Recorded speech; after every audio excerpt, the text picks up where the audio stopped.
Hi, I'm Austin Wintory, and today I want to try something a little different than what I've typically done on this channel. This is a behind-the-scenes look at how I put together the big grand finale on The Sword of the Sea, which on the soundtrack album we call The Perfect Wave. And what I did is, while I was working on it, no matter what I was doing, whether that was the raw compositional process, whether that was fine-tuning orchestration or thinking about the interactive elements and construction of it, etc., I would frequently turn on the camera and just kind of let it run and then become a kind of nondescript fly on the wall.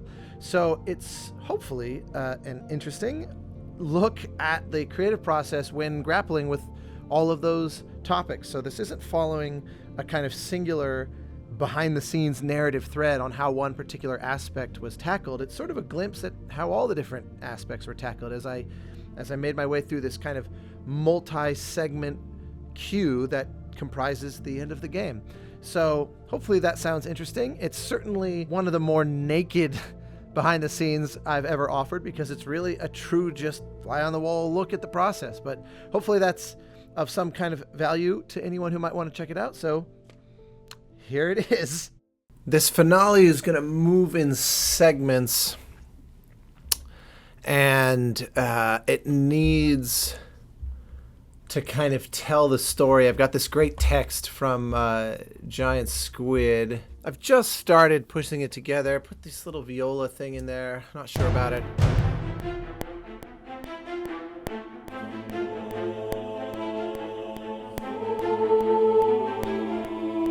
I use the 808 a lot, and I feel like I need to kind of reinforce this bass here, like some.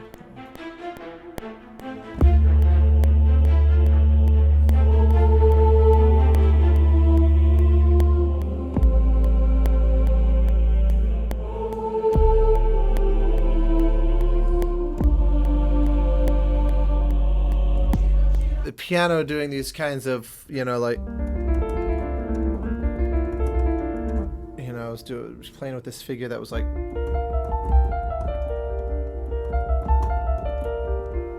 sort of a implicitly G minor 7 with a sharp kind of a Dorian 6. Yeah, I'm not sure. I have this old sketch that I've thrown in this sequence and tossed over to the side that has this little figure, this kind of and here they're like.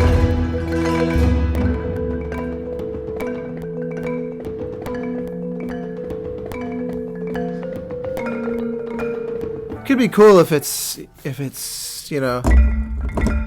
playing like in a D minor 9 kind of way. And then I do think I'll keep this bit with Tina.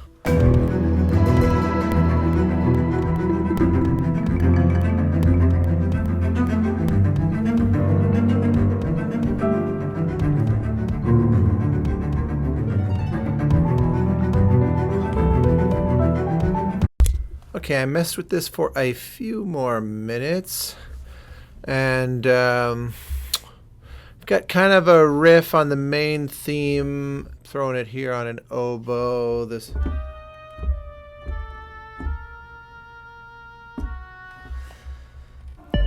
I feel like we should be very unapologetic with the voice choir here, real nice and loud.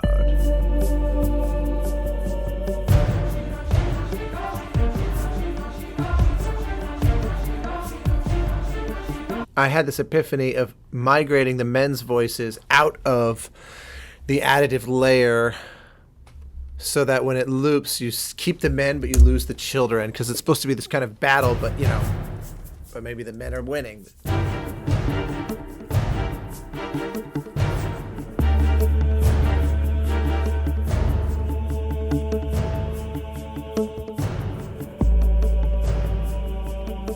Doesn't it seem like there should be some kind of like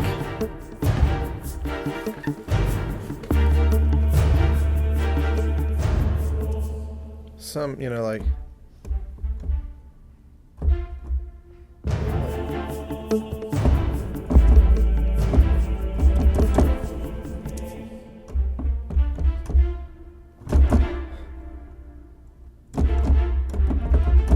yeah, that's nice.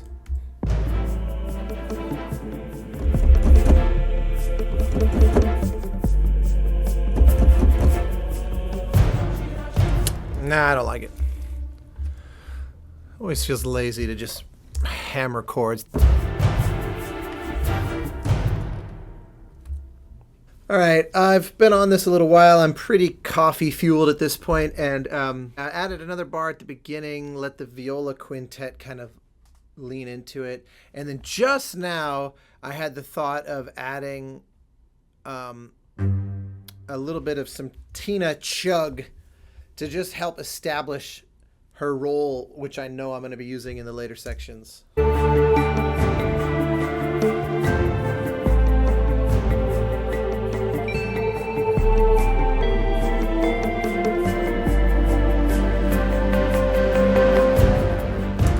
Also, I have this viola coming in with this figure that's, 8, 9, 10, 11 notes long. So it's this 11 note cycle.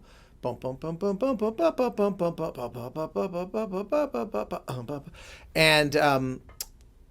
I realized I should stop it right on the downbeat where I'm introducing my recorded choir doing my children's choir from Phoenix.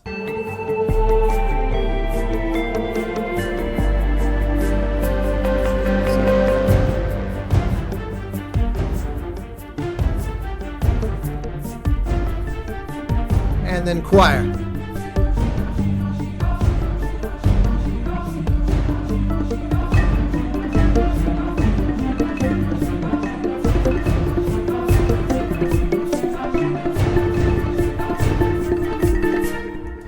Here's this next section, simple loop.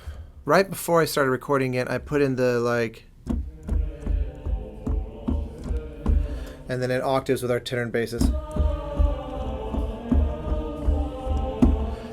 Feels like it slows down at the loop point.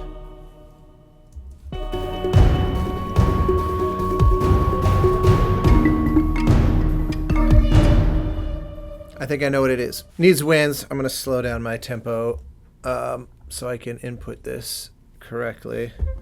So it should probably be something like...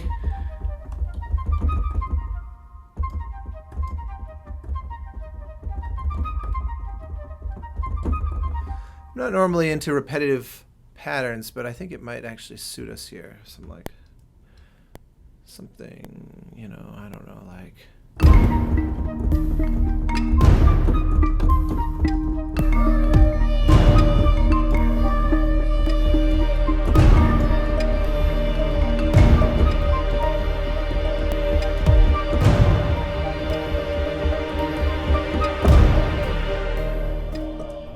Something like that, which I'll get Kristen to record. Some like...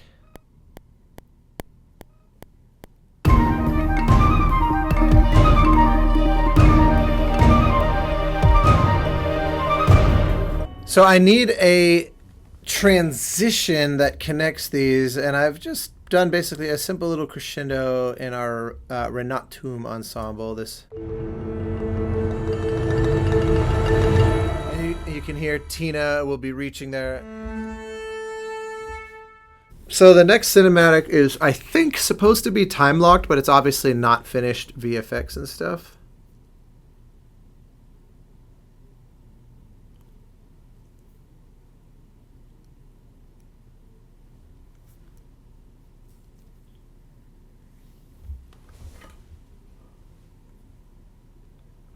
We reveal our buddy who we thought was gone. Okay, very simple. This one is going to have to be able to interrupt the previous cue pretty much anywhere, so it's helpful to start with a big transient that then we let off so we can kind of reboot our sense of timing, because it's going to just come suddenly. All right, here's 30 minutes or so. It's a pretty simple little scene.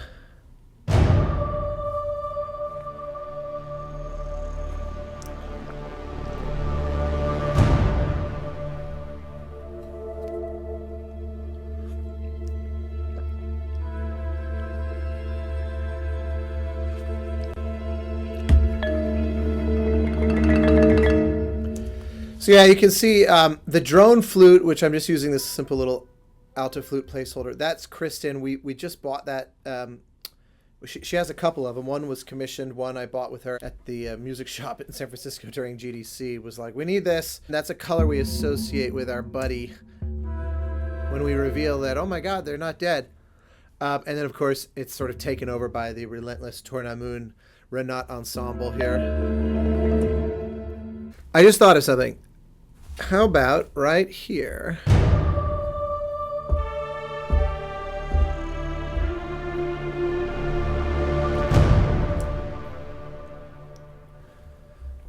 Nice little repetition of the theme, and then maybe actually I can do like a 5-way divisi, lower octave, so 2 each, and then the middle one can kind of drone, you know, like.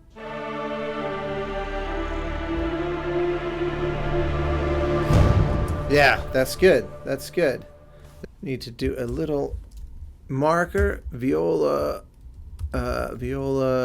divisi 2 1 2. That way, when I get the chart off to Dallas, it accurately reflects how that's supposed to be done, and then I can mark it up on the chart.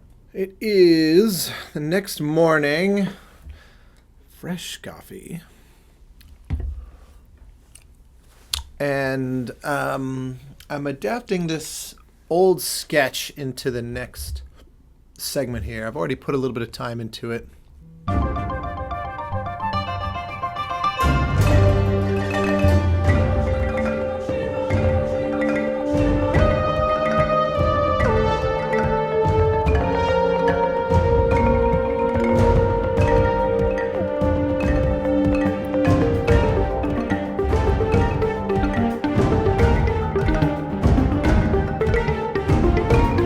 So it's always an interesting challenge to decide how much do I repeat versus not. You know, it's always an interesting subjective question of elegance. So right now I have it where, you know, I've got this big statement of the theme.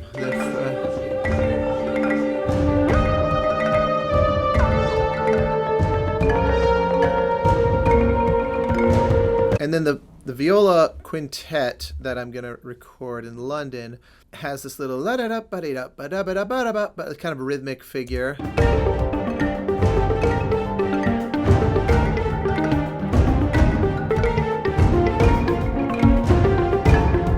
And then you can't really hear it in the mock-up, but I have my men's choir doing this. You know, this 5-note figure. Dee da bee ba bee ba da bee ba ba. A couple times in a row, so that'll be nice, strong, sort of manly man chant. And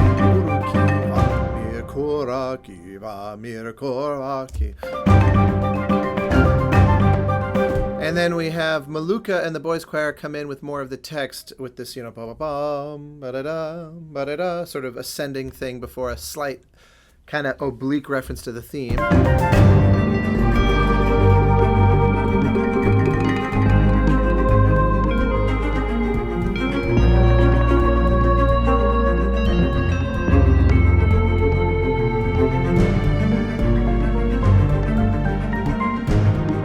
The violas reprise that. So the way I've done it, and I may change my mind on this by the time it's all produced and shipped, but the Maluka and the boys' choir are not part of the loop. And likewise, these synth parts, which I'll be retracking later, are also not part of the loop.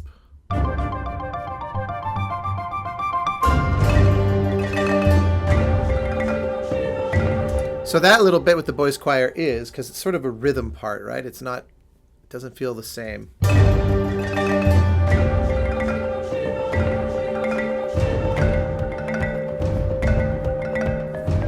Because there's this, not this melody of the ba ya ya ba, that's sort of pulling our focus. I feel that thunk thunk thunk thunk more, and it makes it exciting. So it has an A-B structural quality.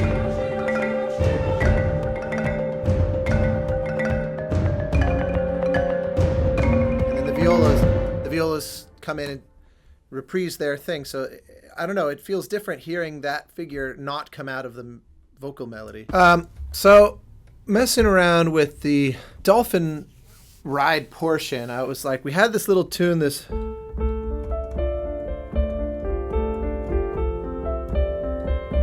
little melody. There's a little tune from that sort of making its way throughout the desert portion before you meet the dolphin. And I thought this is a good opportunity to bring that back. So playing with this, like...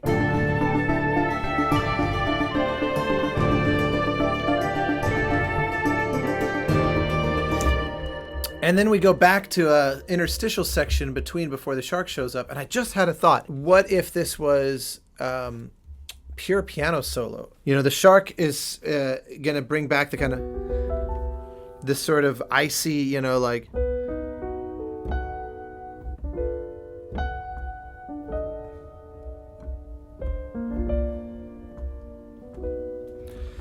creepiness of the ice frozen tundra. But before that, you know...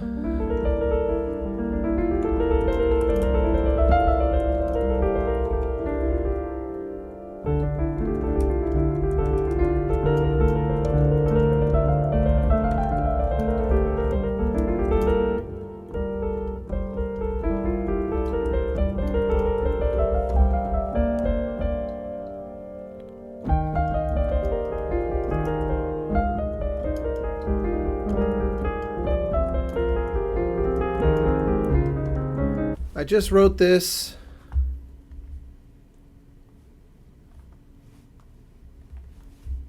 It's okay. I think I'm going to delete the whole thing.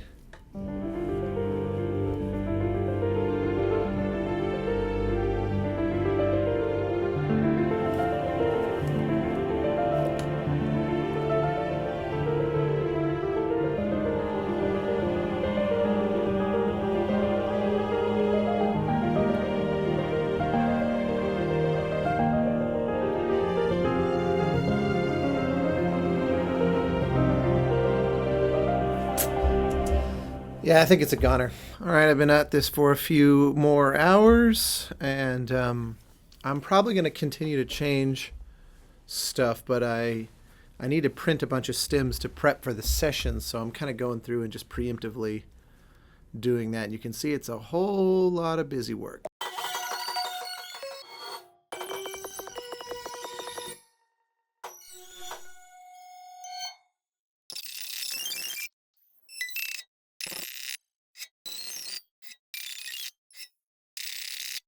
Endless amounts of printing.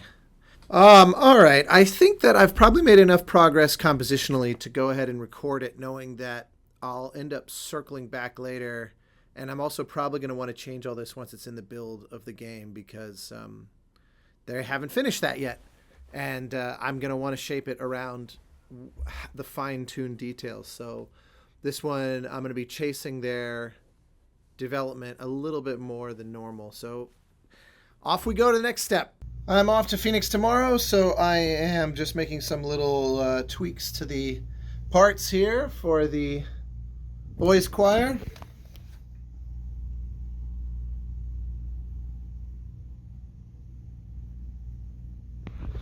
Should be good. All right, I have gone to London and to Phoenix, did pick up recording with the choir.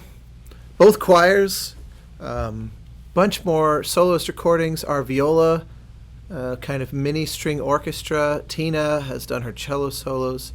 So now I'm just going through and tightening everything up. I've been sitting here for a while working on these kick basses. I have 3 different layers of kick, doubling a kind of 808, and just getting these all relative to each other.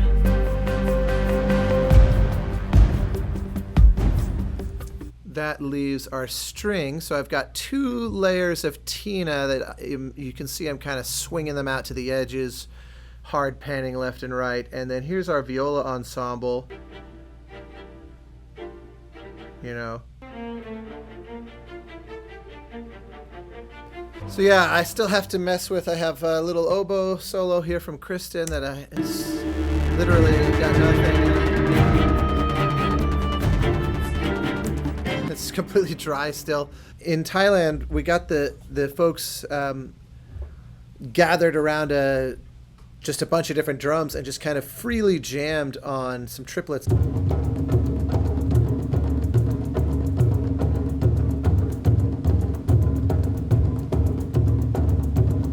And then the funny thing is, all of that is just to make sure that that kind of upper crust sounds right, because the body of it is actually the viola ensemble recorded at Air, which I've already kind of dialed in.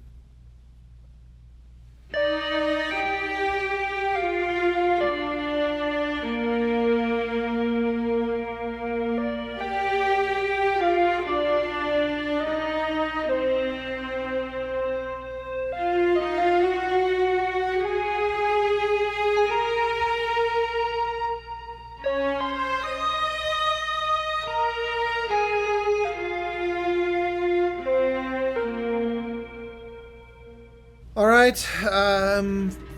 theoretically, my final mix is done. So now I bounce these out and listen to them down again, usually in a different setting, headphones, through the phone, that sort of thing. And then we implement it into the game and play test it, and that's going to be the final test, and I might make more changes after that.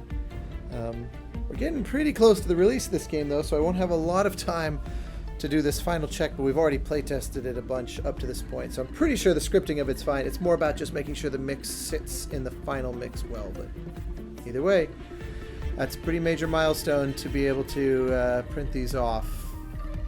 So, boom! Exciting.